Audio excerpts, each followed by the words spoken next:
Hello, beautiful souls. How are you? My name is Anj Graneri, and this is my third newsletter, which I've decided, after some deliberation, that I'm going to, from here on out, be calling the Heart Corner. And every month from here on out, I'll come to you at the beginning of the month here in my studio with my trusty piano and share matters of the heart and end each video with a song that I'll play for all of you. So I thought that would be cool. So welcome to the Heart Corner. So this month, just a few days ago, I celebrated a milestone birthday, and I turned 40. And it was a beautiful, beautiful birthday. You know, a year ago when I was laying in bed, I didn't think that I would spend my 40th birthday outside of bed. I really thought everything was over. And before I got sick, I would have planned some grandiose trip for my 40th birthday. I would have gone overseas, and I would have had to make it huge to make it feel like it mattered. But because of my recovery from ME/CFS, and because of the joy of experiencing every little thing that's come back into my life, just being able to be present for my 40th birthday with the people I love was gift enough. And that's the theme of this month's Heart Corner, that of presence. So for my 40th birthday, one of my very best friends got us a limo, and we took a limo, me and a few family members and a few close friends, to Philadelphia to a Moroccan restaurant. And I knew that this was going to be really outside my comfort zone in terms of my recovery, but I felt confident. Unfortunately, I wasn't able to enjoy the whole party.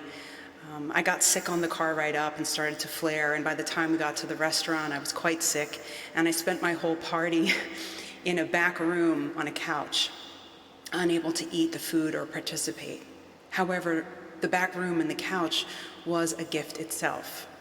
And by the time that we left the restaurant, I was out of the flare and able to enjoy the limo ride home. Of course, my family and friends, they brought gifts with them, presents. And as I was opening them, little trinkets of affection, I realized that the greatest gift that they were giving me, especially after 18 months of living in isolation, was their presence. And I thought about people that I love, that I've lost touch with, and some of them offer the gift of presence even in our distance, and some are unable to. And I thought about the way that we suffer when we're disconnected like that. In truth, gifts are lovely, but presence is what we crave. And it does seem a little funny to me that presence and presence, as in things we unwrap, and the gift of being in the moment are pronounced the same way. And so that led me on a quest as I was thinking about this, about how I could be more present in my life. Because the greatest gift that we can give each other is our ability to be present for them. And it seems like in today's day and age, everything is taking our attention away from the present moment. I've been now meditating about 2 hours a day for about 2 months. Before that, I was meditating, starting at 5 minutes a day a year ago and working up my way to an hour. And I do this because I want to cultivate presence. And I recognize that deep looking is the source of love. Maybe you've experienced that when you look deeply into the eyes of a lover, or when you stare deeply into a sunset, or when you look deeply into a flower and you see its beauty there. But deep looking really isn't possible unless we're present. And in today's world, everything is constantly trying to take our presence away from the moment at hand. This never seemed more apparent to me than what I experienced in my most recent joyful journey, and that is something I adopted a month ago called hunting the sunrise. For about the last 5 weeks, I've started getting up at 4:45 in the morning and going to a jetty here in Atlantic City, New Jersey, to sit and watch the sunrise. It's a very beautiful primal ritual. And it's something that has really contributed to my healing in this last month. I've seen big leaps forward. But one thing I realized is that as soon as I would go to watch the sunrise, I would immediately want to take out my phone and take a picture of it. Because taking a picture or video of it and posting it on Facebook or Instagram or sharing it with friends and family seemed to make it more real. And one morning I was sitting on the jetty wondering, when did taking a picture of something and sharing it on social media become the way that something feels real to us? I tried to remember a time in my life where I just watched the sunset without a desire to capture it. And it was really hard to connect with that part of my life, even though I lived my whole childhood and early adulthood that way. And later, a few weeks had passed, I was coming out of a beautiful meditation on the beach. I mean, it was a transcendent experience where my senses were crossing over and I felt like I could smell sounds and I could hear sights, and it was amazing. And I opened my eyes and there were about, I want to say 10 people walking on the beach coming in opposite directions, strangers.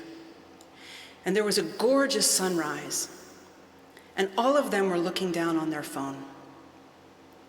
Here they were on a gorgeous beach in the presence of a beautiful sunrise. And they were looking down at their phones. And I saw myself. True confession, I am a person who is completely and totally possessed by my cell phone.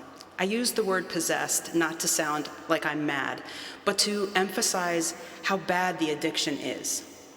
I always had a problem with my smartphone, but when I got sick, it got worse because of my isolation. And no matter how many times in my life I've tried to be moderate with the smartphone, I've never succeeded. At my absolute worst, I've picked up the smartphone maybe 70 times in a day and spent several hours scrolling on social media. And that morning on the beach, when I saw those people walking by looking down, I realized that their presence was being stolen. I then read a book called Stolen Focus, which I really recommend. And it opened my eyes that the people that are creating these apps and on these cell phones are brilliant minds that know how to stimulate the parts of our brains that cocaine is stimulated by. And every time we hear a ding or a bing, we get a dopamine hit. And they're created to be addictive. And they're created so that you see more and more of what you like as you like things. They're intended for you to stay on them as long as possible. So, thinking about my birthday and how blessed I was by the presence of the people who made time for me, and the presence of the people who called me, and the presence of the people who showed up for me, I thought about how willing and able am I to be present in my own life? Am I willing to give up my smartphone and enter more deeply into the practice of deep looking and meditation? And so, I decided to break up with my smartphone. And yesterday, 2 days ago, on August 31st, I broke up with my smartphone and put it in a closet. And I got an Apple Watch and paired it with the phone so I could still go out and text and call people if I needed to. But I broke up with it, and I deleted my social media apps as well for at least 60 days. And I entered into a world absent of a device that is consistently trying to steal my attention. And so I wanted to share that with all of you because next month I'd like to come back and reveal my insights. What is life like in the low-tech world? Because our lives exist through our phones. How does this affect my social engagements? How does it affect my mental health? And I want to propose a challenge to all of you. What is stealing your presence from the moment? What is occupying your attention? What are you addicted to that's keeping you from recognizing the absolute beauty of the moment? Because the deeper that you go into that moment, the deeper you are able to love. And that's what I've recognized, that mindfulness is everything. Mindfulness equals presence.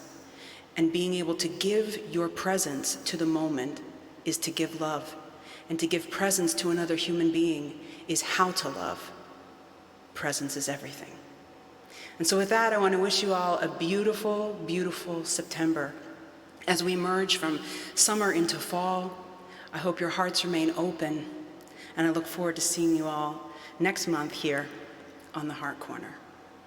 Ciao. Oh, I'm going to play a song for you. This is one I wrote. It's called The Blessing of Joy, and I offer it to all of you. Here we go.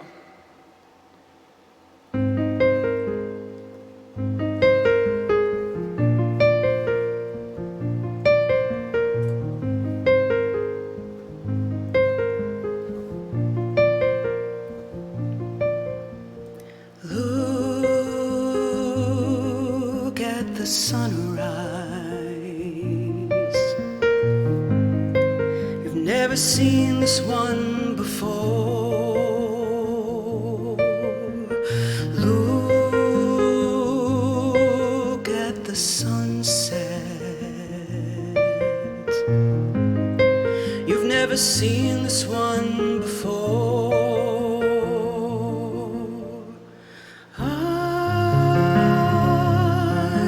Wish you joy. May you burn bright as the sun.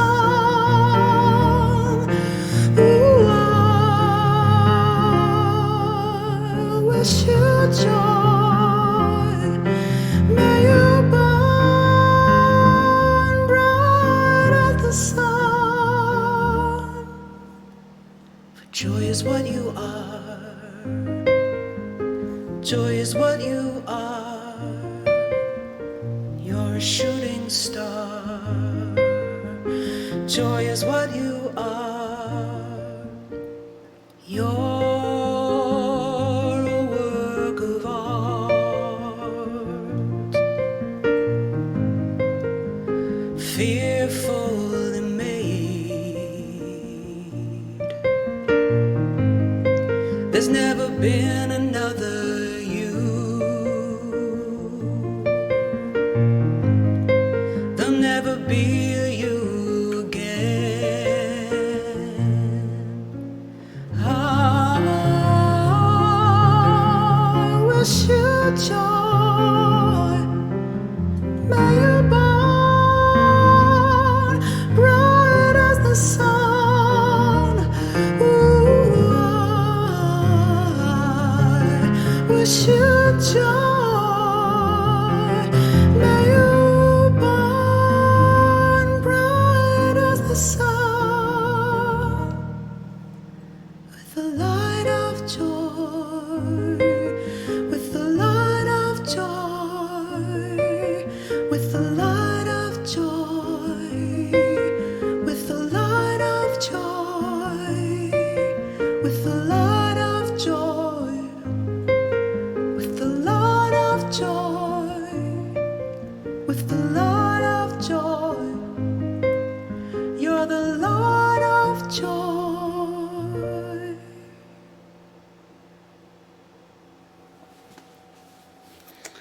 See you all next month. Stay beautiful.